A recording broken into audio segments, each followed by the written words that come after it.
kapılara açmağa, kıyınçılık doğuş gelse, yenip geçmeye, gerek. Ulukan anam, adamın gayratı billir sözünden, 100 min yaşan, hayvat gitmez serinden, hol dağları tişirmeye yerinden, gerek. Ulukan anam, tılla güneş, kovlu varmış doğmağa, ennigedim gerek yerdim mağa, ecizlik yağıdır, karşı durmağa, gerek. Ulukan anam, dost gerek kıyın günne, ollan çekmege, kovluk bolmanla var ağa çekmege, kâte özümdenem rüstem çıkmağa, gerek.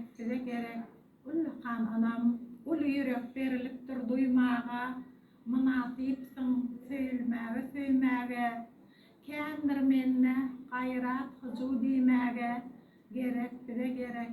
Ulukan anam, fursat kändir maksadyna ýetmäge, ýetgen edin ýöne şükür etmäge, durmuş deňizinde